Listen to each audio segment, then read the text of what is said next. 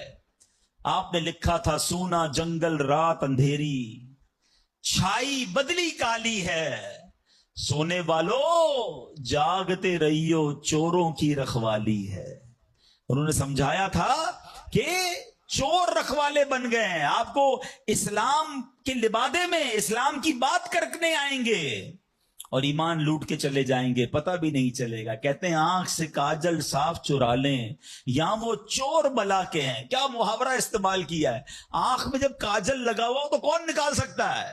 آنکھ سے کاجل صاف چرا لیں یا وہ چور بلا کے ہیں، تیری گٹھڑی تاکی ہے اور تو نے نیند نکالی ہے۔ یہ دور غفلت کی نیند سونے کا نہیں ہے۔ ہمارے بچوں کو کتنا پتا ہے اسلام کے بارے میں، خود ہمیں کتنا معلوم ہے، لیکن یقین بزرگوں کا کیسا تھا کہ جناب ان کو آگ میں ڈال دیا جاتا تھا، وہ آگ باغ بن جاتی تھی۔ یقیناً آج کے دور میں یہ ٹیسٹ نہیں کریں گے ہم۔ اب یہ بھی نہ ہو کہ جناب کوئی کہے چلو جناب اسلام یقین جو ہے میرا، اسلام حق پر ہے کہ نہیں، آگ میں جاتا ہوں، آگ نہیں جلائے گی مجھے۔ پہلا ایسے یقین بھی تو لائے نا۔ یہ امتحان اور ٹیسٹ کرنا ہمارا کام نہیں، یہ اللہ والوں کا انداز ہوتا تھا۔ بڑی خوبصورت بات سمجھیے گا کہ ہمیں کس طرح اللہ پر بھروسہ رکھنا ہے۔ ایک شخص نے حضرت عیسیٰ سے کہا آپ اللہ پر کامل بھروسہ کرتے ہیں؟ کہا بالکل کرتا ہوں۔ کہا پھر پہاڑ سے کود جائیں، اللہ نے بچانا ہوگا تو تمہیں بچا لے گا، آپ کا رب بچاتا ہے کہ نہیں بچاتا دیکھتے ہیں۔ کیا خوبصورت جواب دیا حضرت عیسیٰ علیہ السلام نے۔ آپ فرماتے ہیں اللہ پر بھروسہ ضرور رکھتا ہوں مگر اللہ کا امتحان نہیں لیتا ہوں۔ تو یہ بھی بات سمجھنے والی ہے، اس طرح کے ٹیسٹ نہیں لیے جاتے اپنے آپ پر، مگر ان واقعات سے سیکھنا کیا ہے کہ یقین کیسا ہونا چاہیے، رب کے فیصلوں پر اطمینان کیسا ہونا چاہیے۔ سبحان اللہ۔ انہی حضرت ابراہیم علیہ السلام کا ایک اور واقعہ ہے نا، ایک قافلہ تھا، 3 افراد ہیں، بلکہ اس میں سبحان اللہ 4 افراد ہیں، حضرت ابراہیم، حضرت اسماعیل، بی بی حاجرہ، اور چوتھے کون تھے؟ حضرت جبرائیل۔ حضرت جبرائیل راستہ بتا رہے ہیں، یہ پورا قافلہ پیچھے پیچھے جا رہا ہے۔ کہاں جا رہا ہے؟ حضرت جبرائیل سے حضرت ابراہیم کو اتنا شوق تھا، پوچھتے ہیں اے جبرائیل ہماری منزل آ گئی؟ کہتے ہیں بھی اور آگے ہے۔ ہماری منزل آ گئی؟ کہتے ہیں بھی اور آگے ہے۔ لکو دک صحرا میں ایک ٹیلے پر جا کر، کون سی جگہ تھی جہاں آج مکہ آباد ہے؟ کچھ بھی نہیں تھا، کعبہ بھی نہیں تھا، اسی ٹیلے والی جگہ پر بعد میں کعبہ بنایا گیا۔ بالکل صحرا ہے، نہ پانی ہے نہ کھانا ہے۔ حضرت جبرائیل نے بتایا اے ابراہیم تمہارا مقام آ گیا ہے۔ حضرت ابراہیم کی اطاعت دیکھیں کہ وہ بیٹا جو 99 سال کی عمر میں دعاؤں کے بعد ملا ہے، حضرت اسماعیل آپ کو 99 سال دعا کرتے کرتے گزر گئے، پھر ملے تھے، مگر حکم کیا تھا کہ اپنے بیٹے کو، اپنی زوجہ کو وہاں چھوڑ آؤ۔ حضرت ابراہیم اپنی زوجہ کو، اپنے بیٹے کو جب چھوڑ کر جاتے، تھوڑے سے کھجورے ہیں، پانی ہے، تو بی بی حاجرہ کیا کہتی ہیں؟ 3 بار کہا کہ ابراہیم کس کے سہارے چھوڑے جا رہے ہیں، کس کے سہارے چھوڑے جا رہے ہیں؟ حضرت ابراہیم نے جواب نہیں دیا، تو آخر میں کہتی اللہ امرک بہذا، اے اللہ کے نبی، کیا اللہ پاک نے آپ کو اس کا حکم دیا ہے؟ آپ نے کہا مجھے رب نے حکم دیا ہے. اب یقین دیکھیں اس خاتون کا, اس ماں کا یقین دیکھیں جس کا چھوٹا بچہ ساتھ ہے, دودھ پیتا بچہ ساتھ ہے, نہ کوئی انسان نہ پرندہ. مگر جب حضرت ابراہیم نے کہا نا کہ ہاں رب کا حکم ہے, تو کیا کہا, اے اللہ پاک کے نبی, اگر یہ اللہ پاک کا حکم ہے تو پھر آپ خیر سے جائیں, اللہ ہمیں ضائع نہیں کرے گا. رب کا حکم ہے نا, پھر کھانا بھی اسی نے دینا ہے, پانی بھی اس نے دینا ہے, ہماری حفاظت بھی اسی نے کرنی ہے. اے ہائے یقین کیسا تھا کہ وہ رب رحمان قدرتوں والا ہے. اللہ وہ ہے جو مردے سے زندہ نکال سکتا ہے. اللہ وہ ہے جو دن سے رات کو بناتا ہے, رات سے دن کو بناتا ہے. اللہ پاک وہ ہے جو بنجر زمین کو سرسبز و شاداب بنا دیتا ہے. یہ وہی رب ہے جو صحرا سے چشمے نکال دیتا ہے. اللہ پر یقین تھا کہ اگر پانی نہیں تو کیا ہوا, پانی بھی اسی کی نعمت ہے, وہی عطا فرمانے والا ہے. ارے یہاں کھانا نہیں تو کیا ہوا, رزق دینے والا تو موجود ہے. سبحان اللہ. اور ایسا ہی ہوا, کہا آپ خیر سے جائیے, اللہ ہمیں ضائع نہیں کرے گا. کیا خوبصورت شعر ہے نا, یقین مثل خلیل آتش نشینی, یقین مثل خلیل آتش نشینی, یقین اللہ مستی خود گزینی, سن اے تہذیب حاضر کے گرفتار, غلامی سے بدتر ہے بے یقینی. کیا ترجمہ ہوا اس کا, اس کا معنی کیا ہوا؟ یقین کیا ہے؟ حضرت ابراہیم کی طرح بے خطر بغیر ڈرے آگ میں کود جانے کا نام یقین ہے. یقین کیا ہے؟ محبت الہی میں غرق ہو جانا اور اپنے آپ کی اصلاح میں لگ جانا یقین ہے. ایک بڑا پیارا واقعہ ہے. ایک گاؤں میں بارش نہیں ہو رہی تھی اور لوگ پیاسے مر رہے تھے. کئی سال ہو گئے بارش نہیں ہو رہی تھی. آخر کار گاؤں والوں نے پلان کیا کہ سارے گاؤں والے جمع ہوتے ہیں اور مل کر دعا کرتے ہیں, نماز استسقاء, اور اس کا ایک پورا طریقہ ہے دعا کا. ایک قطرہ بارش کا نہیں پڑ رہا تھا, مویشی بھی پیاسے, لوگ بھی پیاسے, کنویں بھی سوکھ گئے تھے. اب جب گراؤنڈ میں لوگ جمع ہوئے نا, تو ایک نوجوان ہاتھ میں چھتری لے کر آیا. لوگ اس کا مذاق اڑانے لگے, ارے اللہ کے بندے, سالوں ہو گئے بارش نہیں ہوئی ہیں, تم چھتری لے کر آئے ہو. تو کہتا مانگنے کس سے آیا ہوں, اس رب نے بارش تو دینی ہے, واپسی کیا بھیگتا ہوا جاؤں گا. اور علماء کہتے ہیں جب دعا شروع ہوتی ہے تو اتنی بارش ہوتی ہے کہ پورا گاؤں بھیگتا جاتا ہے, وہ نوجوان چھتری کے سائے میں جا رہا ہے. فرمایا یہ اس نوجوان کا یقین تھا جس کی وجہ سے یہ بارش ہوئی ہے. کاش یہ بات سمجھ آ جائے. ارے رب پر بھروسہ نہیں کرو گے تو کس پر بھروسہ کرو گے؟ اپنے دین پر, اللہ رسول کے فرمان پر ہی ہمیں بھروسہ نہیں ہے. غور کیجئے, یہ یقین لے آؤ واپس, زندگی میں موج آ جائے گا. زندگی اتنی پرسکون ہو جانی ہے اگر اللہ کے فیصلوں پر یقین آ جائے, اللہ کی عطاؤں پر یقین ہو جائے, آخرت کے وعدوں پر یقین ہو جائے, نبی پاک کی حدیثوں پر یقین ہو جائے. اعلیٰ حضرت رحمت اللہ تعالی علیہ کا کیسا یقین تھا. ایک بار غالباً اپنی والدہ کے ساتھ حج پر جا رہے تھے. اس زمانے میں پانی کے شپ جاتے تھے. اتنا زبردست رف سی ہو گیا, طوفان آ گیا, لوگ ڈر گئے, کلمے پڑھنے لگے, یہاں تک کہ لوگوں نے کفن نکال لی ہے کہ چلو کفن پہن لے, ڈوبنے والا ہے جہاز. اعلیٰ حضرت امام اہل سنت مفتی ہیں, ٹھیک ہے نا, اتنے بڑے مفتی ہوتے ہوئے نے اپنی والدہ کو کہا میں اللہ کی قسم کھا کر کہتا ہوں جہاز نہیں ڈوبے گا. تھوڑی دیر ہوئی تو ایسا ہی ہوا, جہاز کو کام ڈاؤن ہو گیا, سب خیر سے پہنچ گئے. تو ماں نے کہا بیٹا اتنی بڑی قسم کیسے کھا لی تم نے؟ کہ میں نے نبی پاک علیہ السلام کا فرمان سنا ہے, جو کشتی میں بیٹھ کر یہ دعا پڑھ لے, بسم اللہ مجریہا و مرساہا ان ربی لغفور الرحیم, وہ کشتی نہیں ڈوبے گی. میں اللہ کی قسم کھا کے کہتا ہوں کہ میرے نبی نے فرمایا نا, وہ یقین تھا. ہم کتنی بار دعا پڑھتے ہیں مگر دعا پڑھ کے بھی کہتے ہیں پتہ نہیں قبول ہوگی نہیں ہوگی, پڑھ لیتے ہیں. یہ والی چیز نکال دیں. وظیفے ہمارے کیوں نہیں لگتے؟ لوگ کہتے ہیں وظیفہ پڑھ رہا ہوں مسئلہ نہیں ہو رہا, تعویذ لیا پھر بھی مسئلہ. تعویذ پہنتے وقت بھی خیال ہی ہوتا ہے چلو یار پہن لیتے ہیں, پتہ نہیں ہونا ہے نہیں ہو تو کچھ نہیں ہونا. وظیفہ پڑھ رہے ہیں اور کہہ رہے پتہ نہیں ہوتا. پہلے یقین لائیں. اچھا ڈاکٹر بھی یہی کہتے ہیں, یہ صرف اب یہ وظائف اور ان چیزوں میں نہیں, آپ اگر ڈاکٹر پر بھی یقین نہ رکھیں نا کہ یار اس کی دوائی پتہ نہیں کام کرتی ہے نہیں کرتی, کیونکہ بہت ساری چیزوں کے پیچھے یقین, ول پاور. بڑا خوبصورت جملہ میں نے کتاب میں پڑھا تھا, کہ جو لوگ کہتے ہیں یہ ہو جائے گا ان سے ہو جاتا ہے، جو لوگ کہتے ہیں یہ نہیں ہوگا ان سے نہیں ہوتا ہے۔ کاش یہ بات سمجھ آ جائے آپ کو، ہو جائے گا، اب کر لو گے۔ بڑے بڑے کام لوگ کر جاتے ہیں، میں کر لوں گا انشاءاللہ، پتہ نہیں ہوگا نہیں ہوگا، ٹرائی کر لیتا ہوں، پہلے ہی سمجھ لو نہیں ہوگا۔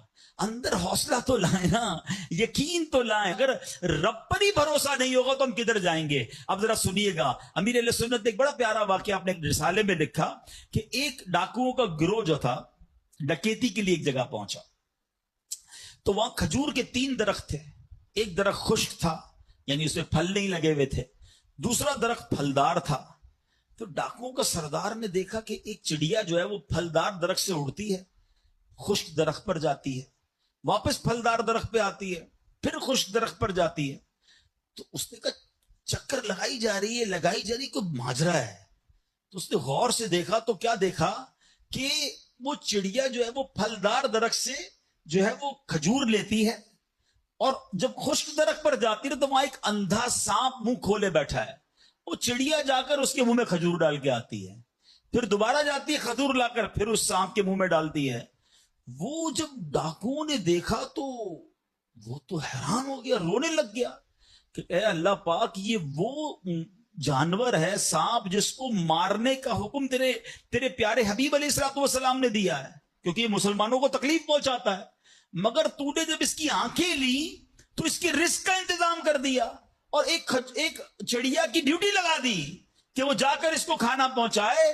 تو میں تو اشرف المخلوقات ہوں، میں تیرے بندوں کو لوٹ رہا ہوں، اے اللہ تو میری توبہ قبول فرما، میں آئندہ ایسا نہیں کروں گا۔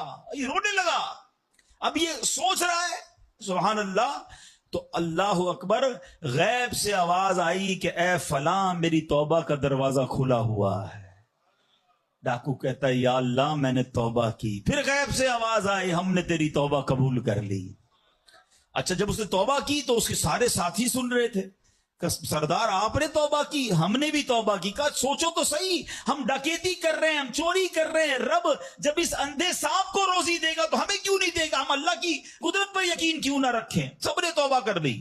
اب جب توبہ کر لی تو انہوں نے کہا کہ اب ایسا کرتے ہیں کہ حج کو چلتے ہیں۔ سارا قافلہ بنا کر ڈاکوؤں کا قافلہ توبہ کر کے چلا حج کرنے کو۔ جب مکہ پاک کے قریب پہنچے نا تو وہاں ایک نابینا بڑھیا تھی، وہ ہر قافلے والے سے اس ڈاکوؤں کے سردار کا نام لے کے پوچھتی تھی وہ بندہ آیا تو ڈاکوؤں کا جب قافلہ ہے تو کہا میں ہی تو وہ ہوں۔ تو کہا یہ میرے کپڑے تمہارے لیے ہیں۔ بولا آپ مجھے کپڑے کیوں دے رہی ہیں؟ کہا میرا ایک بیٹا تھا، اور وہ بیٹا جو ہے اس کے کچھ دن پہلے، بڑا نیک بیٹا تھا میرا، کچھ دن پہلے اس بیٹے کا انتقال ہوا ہے، یہ اسی کے کپڑے ہیں۔ 3 دن سے مسلسل نبی پاک علیہ الصلوۃ والسلام میرے خواب میں تشریف لا رہے ہیں اور فرما رہے ہیں کہ اس نام کا بندہ آئے گا، اس کو یہ کپڑے دے دینا۔ ہائے ہائے، ذرا سوچو تو صحیح، جب رب توبہ قبول کرتا ہے تو مرتبے کیسے بڑھا دیتا ہے۔ کاش یہ بات سمجھ آ جائے۔ اللہ سے بندہ جب دوستی کر لیتا ہے نا، اللہ پچھلے گناہ معاف فرما دیتا ہے، بلکہ اللہ راضی ہو جائے تو گناہوں کو نیکیوں میں بدل دیتا ہے۔ مگر کیسے اس ڈاکو کو توبہ نصیب ہوئی؟ یقین۔ کاش حرام کمانے والا، سود کا کام کرنے والا، کاش رشوت لینے والا، ڈاکہ ڈالنے والا، چوری کرنے والا یہ سوچے کہ میں کیوں کر رہا ہوں، ملاوٹ کرنے والا سوچے اللہ پر بھروسہ تو رکھو یار، رب نے میرا نصیب لکھا ہوا، جو میرے نصیب میں مجھے مل کر رہے گا۔ کاش یہ بات سمجھ آ جائے۔ صدیق اکبر رضی اللہ تعالیٰ مسلمانوں کے پہلے خلیفہ، جب آپ نے یہ آیت پڑھی نا قرآن پاک میں، اللہ ارشاد فرماتا ہے وَمَا مِن دَابَّةٍ فِي الْأَرْضِ إِلَّا عَلَى اللَّهِ رِزْقُهَا، اللہ فرماتا ہے اور زمین پر چلنے والا کوئی جاندار ایسا نہیں جس کا رزق اللہ کے ذمہ کرم پر نہ ہو۔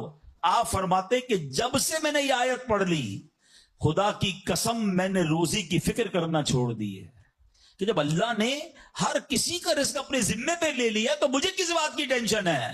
کاش ہمیں یہ بات سمجھ آ جائے کہ ہمیں اب ذرا غور کریں۔ ابھی یہ اجتماع ختم ہوگا، اگر میں آپ سب کو کہوں کہ بتائیں آپ کے لیے کیا دعا کروانی ہے، تو تقریباً 70-80% لوگوں نے پتہ کیا کہنا ہے، حضور روزی میں برکت کی دعا کر دیں، کاروبار میں برکت کی دعا کر دیں، نوکری نہیں لگ رہی اس کی دعا کر دیں۔ میں نہیں کہتا یہ دعا نہیں کرنی چاہیے، اللہ سے نہیں مانگیں گے تو کس سے مانگیں گے؟ لیکن کوئی تو کہے کہ میری ایمان پر موت کے لیے دعا کر دیں، میری قبر جنت کا باغ بن جائے اس کے لیے دعا کر دیں، میں آخرت میں جاؤں تو اللہ مجھ سے راضی ہو جائے اس کے لیے دعا کر دیں۔ فرق دیکھیں، میری اور آپ کی ٹینشن کیا ہے؟ دنیا، روزی، مال، حالانکہ اس کا وعدہ ہے، دانے دانے پر لکھا ہے کھانے والے کا نام، مجھے مل کر رہے گا، مگر اللہ نے مغفرت کا وعدہ نہیں کیا ہے۔ اس کی دعا کہاں ہے؟ اس کی ٹینشن کیوں نہیں ہے؟ ایسے کئی لوگ مجھے بھی ملے، آپ کو بھی ملے ہوں گے، یار رات کو نیند نہیں آ رہی، کیوں؟ بس یار کاروبار کی ٹینشن بہت ہے۔ کبھی زندگی میں ایک رات میری اور آپ کی ایسی گزری کہ اس ٹینشن میں نیند نہ آئی ہو کہ قبر میں جاؤں گا تو قبر جنت کا باغ بنے گی یا دوزخ کا گھڑا بنے گی؟ کلمے والی موت ملے گی کہ نہیں؟ جنت میں جاؤں گا یا دوزخ میں جاؤں گا؟ میزان عمل پر جب اعمال تولے جائیں گے، گناہ کا پلڑا بھاری ہوگا یا نیکیوں کا پلڑا بھاری ہوگا؟ یار آج جون جولائی کی گرمی، ہیٹ سٹروک کی باتیں ہو رہی ہیں، 50 ڈگری میں حال برا ہو گیا، سورج 1 میل پر جب ہوگا اور لوگوں کی پیاس زبان سے باہر زبانیں آئیں گی، مجھے جام کوثر نہ ملا تو میرا کیا بنے گا؟ کبھی اس کی ٹینشن، اس کا وعدہ نہیں ہے، یہ اللہ سے دعا کرنی ہے، اس کے لیے کوشش کرنی ہے۔ ساری زندگی ایک ہی ٹینشن، چھوٹا گھر ہے تو بڑا کرنا ہے، کاروبار کو وسیع کرنا ہے، اور آمدنی، اور میں نہیں کہتا دعا نہ کریں، کوشش نہ کریں، خدا نہ خواستہ اس کا کوئی یہ مطلب نہ لے کہ چلو بھائی اب تو اللہ نے اپنے ذمہ کرم پر لے لیا تو اب کوئی کام کاج نہیں کرنا، نہیں۔ دنیا عالم اسباب ہے، اسباب کا کشکول لے کر بارگاہ الہی میں جانا ہے اور توکل والے انداز میں دعا کرنی ہے، تو اپنی رحمت کے سمندر سے ہمارے اسباب کے کشکول میں وہ ہماری روزی عطا فرمائے گا۔ اسباب اختیار ضرور کرنے، مگر اسی فکر میں زندگی تو برباد نہ کر دینا کہ سارا صبح سے لے کر شام تک ایک ہی ٹینشن۔ بھروسہ رکھے رب پر، یقین رکھے رب پر۔ آج حال یہ ہے، بچہ پیدا ہو جائے تو ٹینشن، او ہو اب میرا بچہ ہو گیا، اس کی آگے پرورش میں کیسے کروں گا، اس کی تعلیم کا کیا ہوگا، اور خاص طور پہ بچی پیدا ہو جائے تو ایسے بدبخت لوگ ہیں کہ اب جناب بیوی کو برا بھلا کہہ رہے ہیں، خاندان میں جھگڑے ہو رہے ہیں بچی کی پیدائش پر کہ اب اس کی شادی کیسے ہوگی، یہ تو بوجھ آ گئی ہے، معاذ اللہ۔ سمجھ نہیں آتی کہ جس رب نے بچی دی ہے انشاءاللہ رزق بھی وہی دے گا، اسباب بھی وہی دے گا۔ ارے جب اس نے مجھے پالا ہے وہ اس کو بھی پالے گا۔ کیا خوبصورت بات علماء نے لکھی، جو رب ہاتھی کو من اور چونٹی کو کن دے سکتا ہے وہ مجھے بھی میرا رزق عطا فرمائے گا۔ آپ ذرا سوچیں تو صحیح، کس کس کو رزق دیتا ہے؟ حدیث پاک کا مضمون ہے تم اللہ پر بھروسہ کرو، جیسا بھروسہ کرنے کا حق ہے وہ تمہیں ایسے روزی دے گا جیسے پرندوں کو روزی دیتا ہے۔ پرندوں کو سمجھتے کتنی کیسے روزی ملتی ہے؟ کبھی گھونسلے دیکھیں پرندوں کے؟ اچھا پہلے تو یہی نہیں پتا کراچی والوں کو تو پرندے دیکھنے کو نہیں ملتے، ہم نے درخت کاٹ کے پورا شہری کنکریٹ کا جنگل بنا دیا، ورنہ یہ پوچھے بزرگوں سے، ہم بھی چھوٹے تھے تتلیاں بھی دکھتی تھی، صبح مدرسے اسکول جاتے تھے تو کوئل کی آواز بھی آتی تھی، اب تو کراچی والوں کے ہارن کی آواز آتی ہے ہم کو۔ اب تو یہ پرندے بھی چلے گئے، کہاں چلے گئے؟ ہم نے درخت کاٹے، ہمیں نظر ہی نہیں کہ درخت ہے کیا۔ آج گاڑی پارک کرنے کے لیے ہر بندہ درخت کا سایہ ڈھونڈ رہا ہے مگر درخت لگاتا نہیں ہے۔ کاش یہ بات سمجھ آ جائے کہ جتنے درخت لگتے جائیں گے شہر یا ملک خوشگوار بھی ہوگا، موسم بھی کول ڈاؤن ہو جائے گا۔ یہ جو آج ہم کہتے ہیں نا اتنی گرمی بڑھتی جا رہی ہے، اس کی ایک بڑی وجہ یہ ہے، یہ میرا موضوع نہیں ہے، لیکن جو موسم کا تغیرات، کلائمیٹ ڈس آرڈر ہے، کاش یہ بات سمجھ آئے کہ پلانٹیشن نہیں ہم کر رہے، ہم پودے نہیں لگاتے بلکہ پودے کاٹ دیتے ہیں۔ کتنے درخت کاٹے، کتنے جنگل ختم کر دیے ہم نے۔ الحمدللہ دعوت اسلامی کا شعبہ FGRF، ہم اب پلانٹیشن ہم کرتے چلے جا رہے ہیں، 30 لاکھ پودے لگائے، مگر یہ تھوڑے ہیں۔ کاش میری یہ بات لوگ سن رہے ہوں کہ اگر آپ نے اپنے آنے والی نسلوں کو خوشگوار موسم دینا ہے، اچھے حالات دینے ہیں، ٹھنڈی چھاؤں دینی ہے، آکسیجن کی فیکٹریاں دینی ہیں، تو ہم سب کو کم از کم ایک ایک پودا لگانا چاہیے۔ 24 کروڑ پاکستانی سب صرف ایک ایک پودا لگائیں اور اس پودے کو درخت بنائیں، صرف پودے کو بچے کی طرح پالیں۔ آپ یقین کریں ہمارا ملک ایک پورا ملکی باغ بن جائے گا۔ تو اب ذرا سوچیں کہ ہمیں یہ بات سمجھنی ہے کہ یہ گھونسلے، یہ جو حدیث میں سنا رہا تھا، بات کہاں سے چلی کہ اللہ پرندوں کو کیسے رزق دیتا ہے۔ آپ کو پتا پرندے کتنے؟ ایک تحقیق کے مطابق اس دنیا میں جتنے انسان ہوتے ہیں نا ملٹی پلائی بائی 10 جانور ہوتے ہیں. اگر 800 کروڑ انسان ہیں, 8 ارب کے قریب آبادی ہو گئی دنیا کی, 800 کروڑ, 8 ارب, تو آپ سمجھو کہ 80 ارب جانور ہیں دنیا میں. اور کہا جاتا ہے ملٹی پلائی بائی 10 کریں اس کو تو اتنے پرندے ہوتے ہیں. یعنی اس کا مطلب 800 ارب کم و بیش پرندے ہیں دنیا میں. آپ نے پرندوں کے گھونسلے دیکھے کبھی کہ جب گھر سے صبح اڑتے ہیں نا اپنے گھونسلے سے, سب کے پیٹ خالی ہوتے ہیں, گھونسلے میں کوئی کبڈ نہیں ہوتی ہے, کوئی شام کا دوسرے دن کا چارہ نہیں ہوتا ہے, بچے چھوٹے چھوٹے چھوڑ کر جاتے ہیں. مگر یہ 800 ارب پرندے جب شام کو گھونسلے میں آتے ہیں, اللہ سب کو رزق دے چکا ہوتا ہے. کوئی پرندہ دنیا میں بھوکا نہیں سوتا. کیا خوبصورت بات, سمجھو اس کو اس کا مزہ لو نا.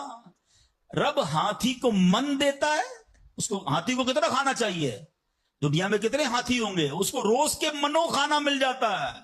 اور چونٹی کو کن چاہیے ہوتا ہے چھوٹا سا, وہ رب اس کو کن بھی دے دیتا ہے, پرندوں کو روزی دے دیتا ہے.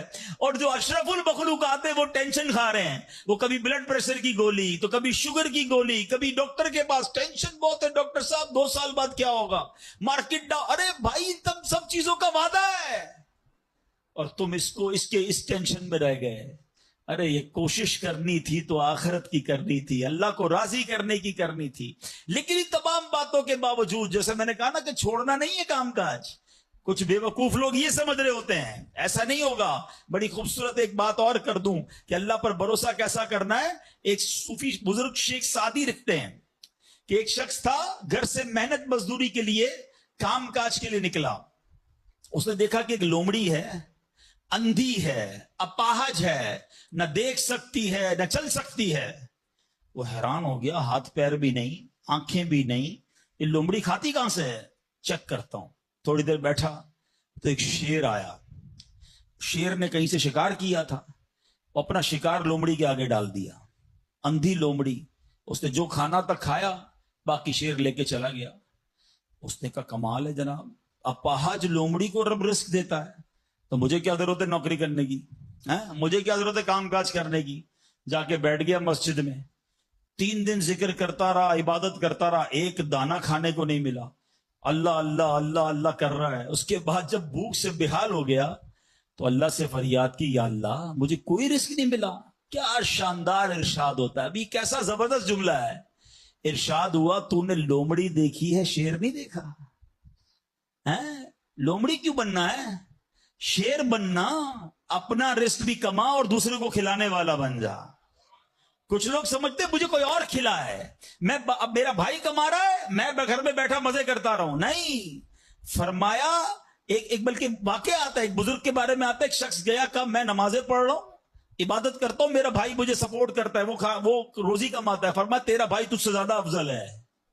اللہ کو یہ پسند ہے کہ بندہ اپنے ہاتھ سے کمائے, کسی پر ڈیپینڈیبل نہ رہے, کسی پر بوجھ نہ رہے. یہ شریعت کو محمود ہے. کوشش کرنی ہے, پھر اس کے بعد اللہ پر چھوڑ دینا ہے. کوشش سے انکار نہیں ہے, مگر صرف کوشش کرتے کرتے نمازیں بھی جا رہی ہیں, بھروسہ بھی رب پہ جا رہا ہے, یقین بھی ختم ہو رہا ہے, صبح سے شام مال کما رہا ہے, یہ پسندیدہ نہیں ہے. تو ان دونوں چیزوں میں فرق کرنا ہے اور اللہ پر یقین رکھنا ہے. پھر دیکھیں انشاءاللہ کیسے دنیا اور آخرت کی برکتیں ملتی ہیں. تو بہرحال میرے پیارے اسلامی بھائیوں, کاش یقین مل جائے تو پھر دیکھیں یقین کیسے کام بناتا ہے. امام حسن بصری نے ایک حدیث پاک بیان کی. آپ فرماتے ہیں, حدیث سنیے گا. پیارے آقا علیہ الصلوۃ والسلام فرماتے ہیں, لوگوں کو اس دنیا میں سب سے بہترین چیز یقین اور عافیت عطا کی گئی ہے. لہذا اللہ پاک سے ان دونوں چیزوں کو سوال کیا کرو. اللہ سے یقین مانگے اور اللہ سے عافیت مانگے. امام حسن بصری جب حدیث پاک بیان کی نا تو فرمایا, رسول اکرم علیہ الصلوۃ والسلام نے سچ فرمایا, یقین ہی کی برکت سے جنت ملتی ہے, یقین ہی کی برکت سے آدمی جہنم سے دور بھاگتا ہے, یقین ہی کی برکت سے فرائض پورے ادا کرتا ہے, یقین ہی کی برکت سے آدمی ایمان پر ثابت قدم رہتا ہے, اور عافیت میں بڑی بھلائی رکھ دی گئی ہے. اے کاش ہمیں یقین ملے, ہمیں عافیت ملے. حدیث پاک میں آتا ہے, حدیث قدسی ہے, اللہ پر کیسا بھروسہ رکھنا ہے, انا عند ظن عبدی بی, میں اپنے بندے کے گمان کے نزدیک ہوتا ہوں جو مجھ سے رکھے. مفتی احمد یار خان نعیمی اس حدیث پاک کے تحت فرماتے ہیں یہاں عبد سے مراد بندہ مومن ہے، یعنی بندہ میرے بارے میں جیسا یقین رکھے گا میں ویسا ہی اس کے ساتھ معاملہ کروں گا. بس یہ سمجھ لو آج بات، میرا اللہ بہتر فرمائے گا، رب میرے لیے بہترین فیصلہ کرے گا. وہ مجھے پالنے والا ہے، میری ماں سے زیادہ چاہنے والا. یقین تو کرو نا اس پر. لوگوں کو اللہ پر ہی یقین نہیں رہا ہے. میرا تو کام ہی خراب ہو جاتا ہے، اللہ معاذ اللہ، اب اس میں کفریہ کلمات بھی کہہ دیتے ہیں. میرا تو جناب مسئلہ ہی حل نہیں ہوتا، میری دعا تو رب سنتا ہی نہیں ہے، میری مشکل آسان وہ کرتا ہی نہیں ہے.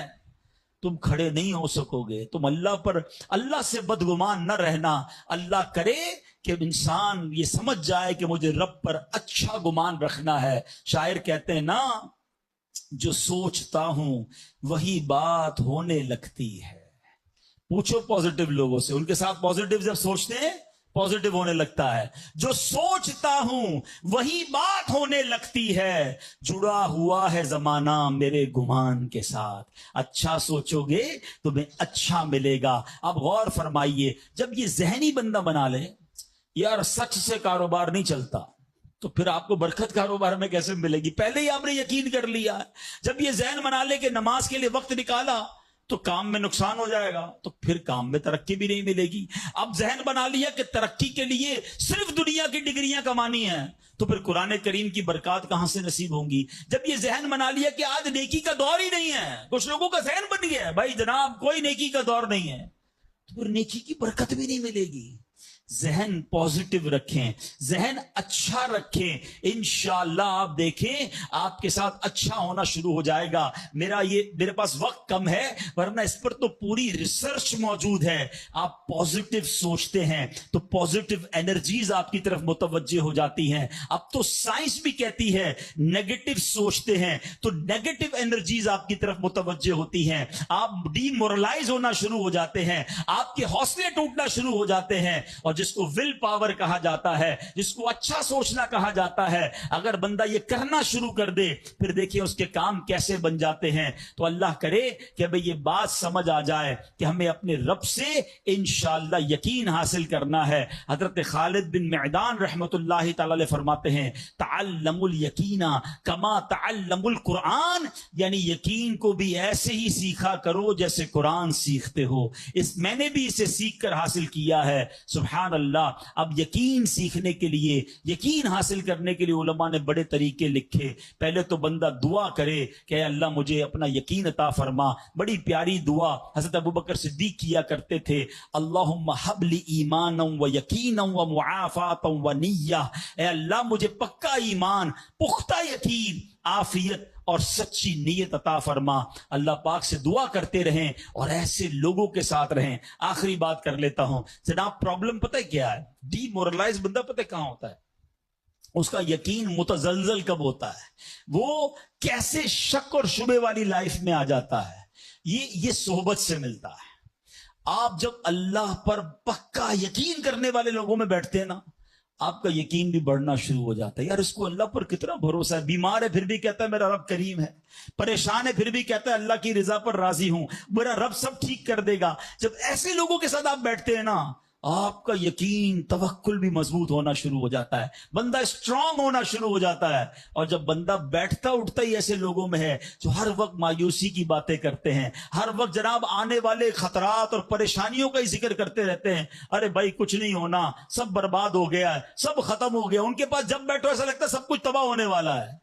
ایسے لوگوں کے ساتھ نہ بیٹھیں، حوصلے والے لوگوں کے ساتھ بیٹھیں، توکل والے لوگوں کے ساتھ بیٹھیں، اللہ سے محبت کرنے والوں کے ساتھ بیٹھیں. پھر دیکھیں انشاءاللہ آپ کے کام کیسے سیدھے ہو جائیں گے. ایک آخری بات چلے کر لیتا ہوں، اللہ پر بھروسہ، اللہ کے فیصلوں پر یقین کیسے حاصل ہو. مجھے یہ کیسے پتا چلے کہ یار یہ چیز میرے لیے بہتر ہے. میں نے کئی بار اپنے بیانات میں یہ اگزامپل دی ہے، میں دوبارہ دے دیتا ہوں شاید کسی کے دل پر اثر کر جائے. میں مثال دیتا ہوں.